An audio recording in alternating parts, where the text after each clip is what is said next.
Yep, we're back. He did the math in India, Mahatma Gandhi. Point 4. The weaponization of the sasana, or the Dhamma. Mahatma Gandhi in his famous Salt March. He did the math in India. 300,000 Indians, 300 million Indians, and 100,000 British soldiers. And he went village to village in defiance of the British taxation.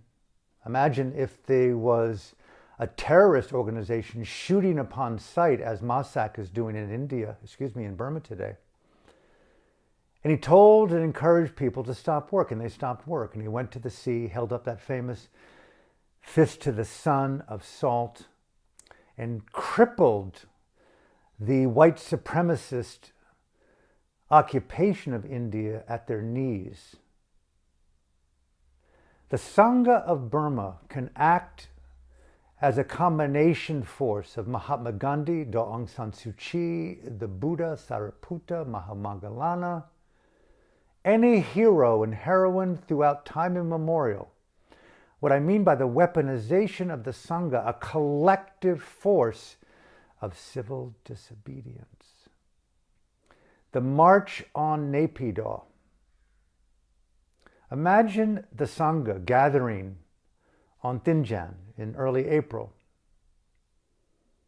Word of mouth gets around the whole country, the 5,000 yektas and monasteries combined, and even the Catholics and the Christians and Jews and the Muslims combine into a unified, multi-faith, modernized Sangha of spirit. The power of spiritual agency, Dhamma agency. They march on Naypyidaw. Televised, 10,000 videos per minute circulating around the world. And we see this massive march of men and women walking quietly, mindfully, driven by metta, chanting ancient discourses, Catholics and Christians and Jews and Muslims chanting and singing and praying in their own respective faiths. And the lay people stay behind and provide food and medicines. And they walk, march to Naypyidaw.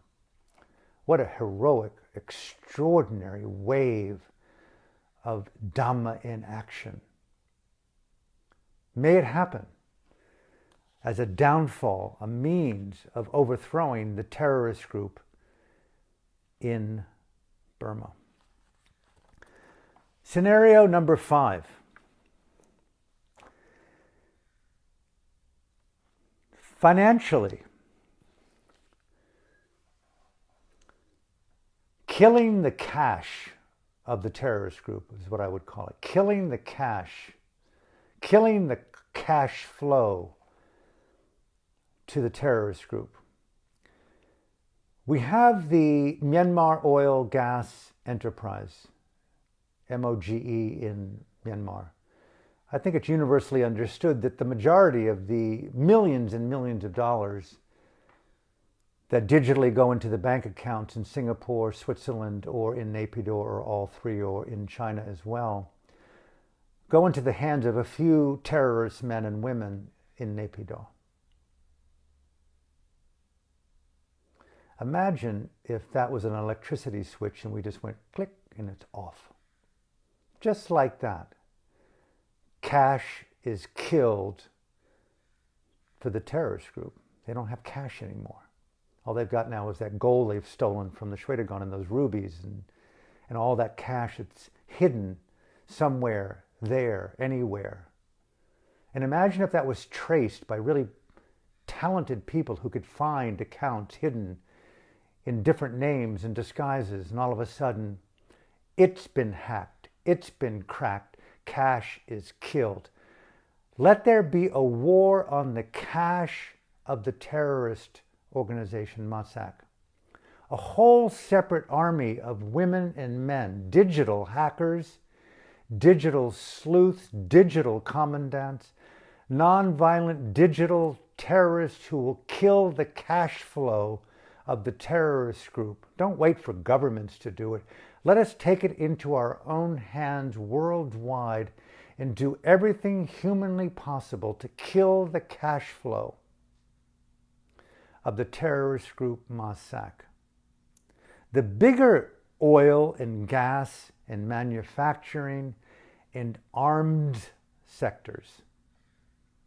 That's going right into point 6.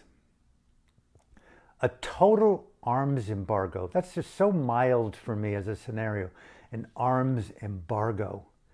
On Armed Forces Day the other day in Myanmar, we saw all those men and perhaps their fiancés or wives and children flying into Naypyidaw on their private, jets and airplanes, all parading around in their uniforms with all these badges on. And it's so Dante-esque. It's so perverse. It's so cinematically evil. It's so despicably despicable. It's like a perversity you can hardly imagine that the world would even honor for a second that kind of engagement of a 5-star gala in Naypyidaw with these men with all these decorations on their chest. And I imagine all of a sudden, what if someone came in with, automatic rifles and told them all to strip and burned in a big bonfire all of their uniforms, all of their badges, all of their prestige, all of their stuff. What I'm saying here, arms, they're nothing without the bullet. Their whole existence is based on cash and guns, bullets, bang, bang, and brainwashing to other terrorists to kill beautiful, innocent protesters who have more love for the killer than even their own family have for them. How to remove from those rifles, from those aircraft carriers, every form of armament that props up this military terrorist group in Naypyidaw. Again, I've been advocating it now for days. Where is that website that we can see where every form of munition that goes into Naypyidaw that's being used, where does it come from? Who are the arms dealers? What are their names? What are their websites? And let us bombard. Let us mock, satirize, and shame and demand leaders and governments and stock options and shareholders and Wall Street, anyone who's complicit with the murder machine of the MAH-SAC terrorist group, let it be known that your days are numbered. You're over. Do everything we can to isolate and to crucify and to obliterate all weapons, all petroleum, all maintenance, every form of support for that military installation in Naypyidaw and around the country in Burma to end and to die. Point 7. This is a very difficult one, but I think it's a very appropriate one. I've been mentioning for some time now what happened under Nelson Mandela in the early 80s, I think it was, with the African National Congress, the ANC, and he was imprisoned. And they turned from a nonviolent civil disobedience approach to selected guerrilla war tactics. And is this a likely scenario in Burma? Yes. Yes, it seems to be on the table, and very likely a terrorist organization who is losing control more and more by the day. It leaves no option for a lot of people than to take up armed resistance and selected use of guerrilla tactics. I mean, I think of what Nelson Mandela did, blowing up oil pipelines. There's a 2,200-mile pipeline from the Andaman Sea to China. That's a lot of unprotected pipeline. Just like that tanker that was wedged in the Suez Canal, and everyone was just, going on and on and on about the drying up of commodities worldwide. Freak out, freak out, freak out. Just, that pipeline is a Suez Canal of energy, of vitality, of oil, of gas, that it gives the people of China a chance to continue to pollute and to run and to kill and to persecute and to live and to heat, all the things that fossil fuels do, but it gives the MAH-SAC terrorist group money. I'm sure if Nelson Mandela were here and he were talking, what would he suggest? Stating the obvious. Selected non-human targets are definitely in the sight of a guerrilla tactic as a means to overthrow a terrorist organization. Countries go to war. A guerrilla tactic that simply interrupts the gas flow, the cash flow, is insignificant. And MAH-SAC is essentially begging for that type of response by the people of his country. Bridges, dams, ports, manufacturing outlets. General Aung San did it himself, the founder of the Burma military organization. It's on the table.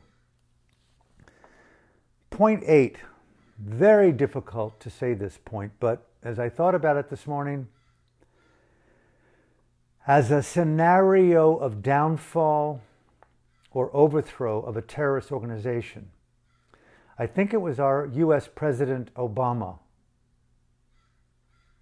who put a very high bounty on the head of the terrorist Osama bin Laden.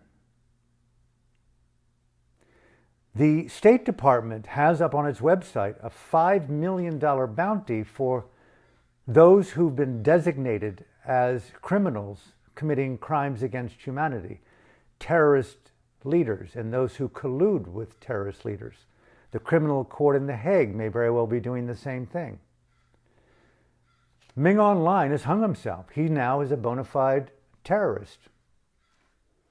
He has put himself in the crosshairs of individuals and governments worldwide as a bona fide, legitimate, sociopathic, pathological killer terrorizing his own people, identical to how Osama bin Laden terrorized other countries, how Pol Pot terrorized the people of Cambodia, how Saddam terrorized the people of Iran.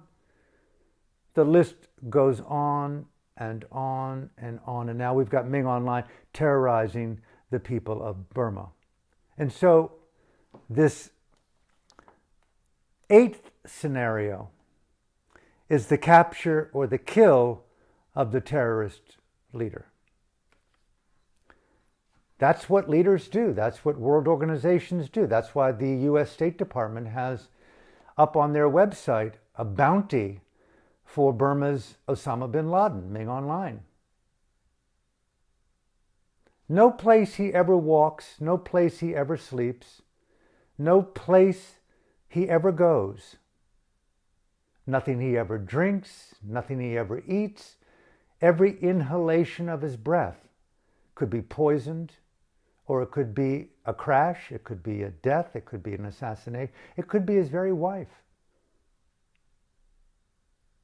That is an incredibly horrible position to live in, and yet he put himself on that table. I'm just stating the obvious that are on all government websites. When you are designated as a criminal committing crimes against humanity, and you now are a bona fide terrorist, in all media, all leaders out of Myanmar, everyone is referring to Ming Online and his State Administration Council as a terrorist organization.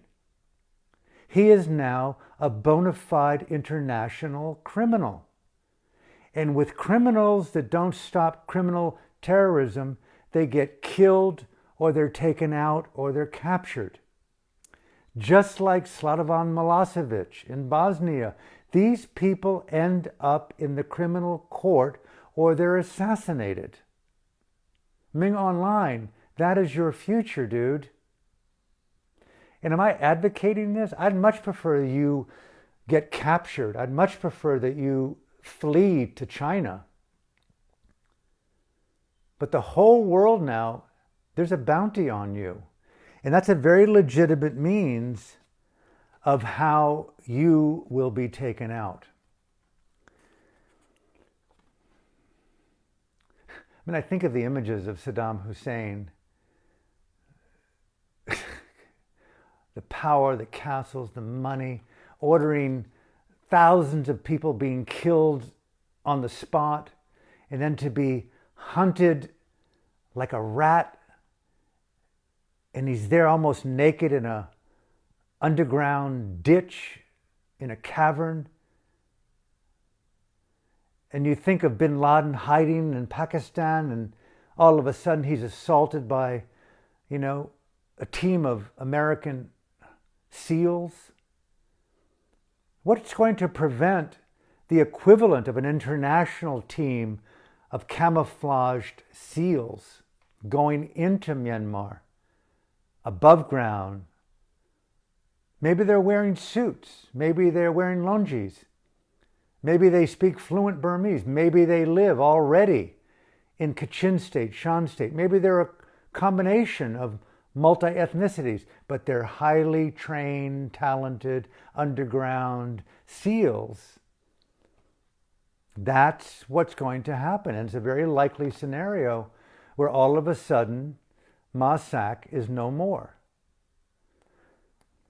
Point number 9, scenario number 9. I call it the miracle of the Dhamma.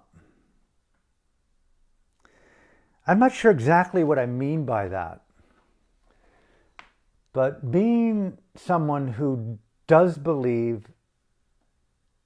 in the miracle, someone who does believe in the psychic intuitive, someone who does honor the Pali Buddhist word abhinya, the psychic intuitive development of attributes of consciousness to deliberately achieve different degrees of paranormal thought, behavior, and speech and access. Anyone who's read the Buddhist canon, the Tipitaka, knows that the Buddha and many nuns and monks had extraordinary powers of mind, supranormal powers of consciousness, going to different deva realms, the power of metta to turn away the evil demons in the forest where the Metta Sutta was conceived, stopping an elephant in his tracks. I think of Kema and the Buddha creating an image of someone beautiful and aging in 1 minute of time, 90 years of aging before our eyes. And there's the luminosity of the Nibbana, the Arhat, and we have Kema becoming this radiant, breathtaking human mind free of greed, anger, and delusion. The miracle of the Dhamma. No doubt there's a multiplicity of devas, transhuman embodied deities and creatures that we coexist with. I do believe that, and the people of Myanmar know that. People all over the world believe in multidimensionality, heaven and hell, dimensions of consciousness. Anyone who's meditated knows that there's great dimensions of consciousness. But the miracle of the Dhamma may be that there is some activist deva who's watching, listening, and decides to create out of his or her own compassion a scenario where there is the disruption of the terrorist organization. Who knows? A house collapses. A bridge that's being driven over by a terrorist cracks, influences the mind state of the terrorist, and foils their capacity to hate and to kill and to give orders. They lose their capacity to think, a type of Deva-oriented, Deva-induced, instantaneous Alzheimer's, where they lose capacity and cognitive function. Anything is possible for those who do believe in the Dhamma, who practice Dhamma, who believe in the multidimensionality of the Dhamma, who believe in the Tipitaka and the Pali Canon, the Red Sea parting. Who knows all the miracles that are there? I'm not advocating the death of someone. I'm just advocating, by all means, the deities worldwide. May they rise to the luminosity of intervening and cracking the coma of this terrorist organization, and may there be a miracle of the Dhamma. Maybe the future Buddha, Maitreya, and Tusita. Maybe there's some kind of connection. Maybe there's some anagami in some plane, in some form of other loka. Maybe there's a deva that's a sotapanna or a sakadagami who's listening to this with a binya and intervenes and obliterates the capacity of the terrorist organization to continue its terrorism. May it be so. Scenario number 10, a delegation for dialogue. Been advocating this now for weeks. I don't understand why don't great leaders around the world demand of MAH-SAC, including China and Russia, rather than sending generals and military liaisons and attaches. Why not there be an enlightened delegation of women and men going to Naypyidaw and dialoguing with MAH-SAC and his respectful so-called coterie of other women and men, and talk this through as a precursor. Either we mediate a solution or there's armed intervention. It's out of hand. And that's my last point. I can tell you this. If you're asking me what I would suggest, and I've been saying it very frankly now for some months, I would advocate, and I do advocate, armed intervention immediately. I'd say it's 60 days too late. I don't understand why there isn't a 911 call that's heeded. Everywhere in the world, we know when there's a fire, there's a murder, an active shooter, the police, the army, they're right there on the spot. I just don't understand that. So armed intervention, the right to protect in Burma, scenario number 11, be a very different display, a very different mindset, that all of a sudden the U.S. aircraft attack group, the Theodore Roosevelt or the Nimitz, with their 64 F-18 attack Hornet jets sitting idly on the flight deck of these aircraft carriers, right now cruising the South China Sea. If one of them went into the Bay of Bengal, one of them went into the Andaman Sea, if the United Nations decided that peacekeeping forces were required to land and walk into, fly into Yangon, Mandalay, and we have 30,000 armed international United Nations peacekeeping forces on the ground to separate the terrorists from the civil disobedience unarmed boys and girls. That'd be a very different story. I don't understand. I mean, I really don't understand why that isn't immediately enacted. Who cares what the leaders of ASEAN say? Who cares what China's genocidal, nuclear-armed dictator Xi Jinping says? Who cares? Isn't that what stealth leadership does? You stand up for freedom. the universality to protect freedom. That ideal is something so precious to me. And the people of Myanmar right now, right back to scenario 1, the civil disobedience movement, all these 11 scenarios, any 1 or 2 could very likely happen and will happen.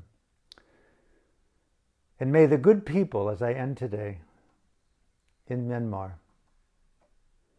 I don't know how you keep going, but I equally understand how you can't stop. I hear that there is no turning around. I understand. I am doing all that I possibly can to put myself into the mind and body of what you're dealing with and try to find ways of supporting and relating to you. I'd like to state the obvious, but to make it unmistakably clear in my own video presentation today, that there are multiple millions of people in every country of the world, in China and even in Russia, North Korea, Iran, Syria, Libya, all the free countries, multiple millions of people that are on your side, that are breathtakingly attuned to what you're doing in your homes and in your streets. When you bleed, they're bleeding. Let it be known that your mind and your body extends to an ecosystem of decency and dignity and freedom-loving people in the multiples of millions. You may not know it and see it with the internet cut. They may not be holding up their 3 fingers on their Facebook page, their Twitter page, but those 3 fingers are high in solidarity in their own souls, in their own conscience, and they're standing with you. And I will say this, the world is rising proportionate to the evil and to the courage in your country of Burma. We not only stand with you, but every day, more and more and more people worldwide are standing alongside and with you, behind you, and they will more and more support you. And I really would like to close with this point.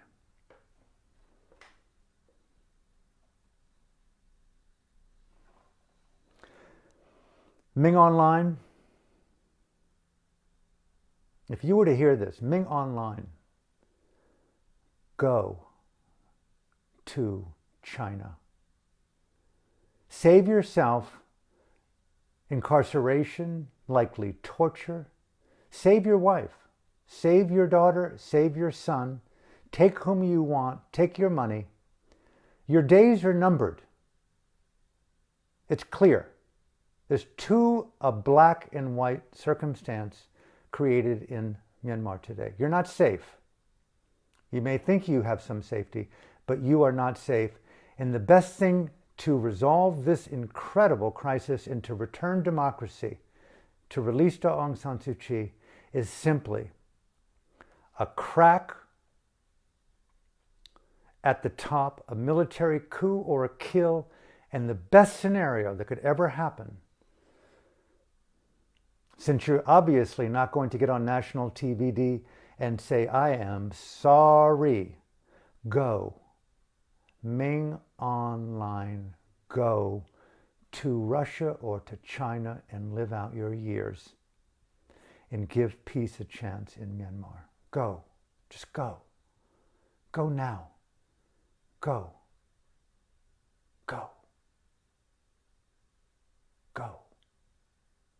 Get out of Burma.